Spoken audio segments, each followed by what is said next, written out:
Hi అండి, ఇది ఫ్రెష్గా మా చెట్టుకి కాసిన మునగాకు అనమాట.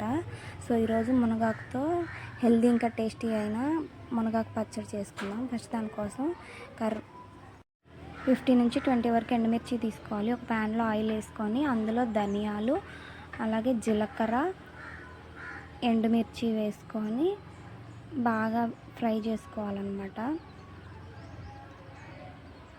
కలర్ చేంజ్ అయిన దాకా ఫ్రై చేసుకోవాలి. ఈ ఫ్రై చేసుకున్న అన్నీ తీసి ఒక గిన్నెలో పక్కన పెట్టుకోవాలి. పక్కన పెట్టుకున్న తర్వాత అదే ప్యాన్లో కొంచెం ఆయిల్ వేసుకొని మునగాకును కూడా బాగా ఫ్రై చేసుకోవాలి. ఫ్రై చేసుకొని అవి మునగాకు అంతా మగ్గిపోయిన తర్వాత మేము చింతకాయ పచ్చడి వేసామన్నమాట. మీరు కావాలంటే చింతపండుని కొంచెం ఉడకబెట్టుకొని వేసుకోవచ్చు. ముందుగా పక్కన పెట్టుకుని పచ్చిమిర్చిలో ఎల్లిపాయ వేసుకొని బాగా మిక్సీ పట్టుకొని దీంట్లో ఈ చట్నీలో కొంచెం లైట్గా వాటర్ పోసి ఆ పిట్టంతా తీసి బయటపడేసి ఓన్లీ గుజ్జును వరకే ఆ చట్నీలో పోసుకోవాలి.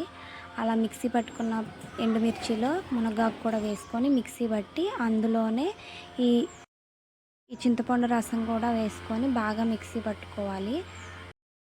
బాగా టైట్గా అనిపిస్తే లైట్గా వాటర్ వేసుకొని ఇలా మెత్తగా పేస్ట్ చేసుకోవాలి. పేస్ట్ చేసుకున్న ఈ చట్నీని తాలింపు పెట్టుకోవటమే. ప్యాన్లో ఆయిల్ వేసి తాలింపు గింజలు, ఎండుమిర్చి, కరివేపాకు వేసేసుకొని దాంట్లో ఈ చట్నీ వేసి లైట్గా పైన తిప్పేసి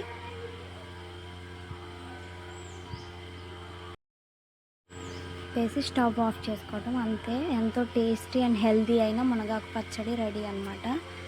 లాస్ట్లో లైట్గా పచ్చి ఉల్లిపాయలు కట్ చేసుకొని వేసుకుంటే టేస్ట్ డబుల్ అవుతుంది. మన వీడియోస్ మీకు నచ్చితే లైక్ చేసి, షేర్ చేసి మన ఛానల్ని సబ్స్క్రైబ్ చేసుకోండి.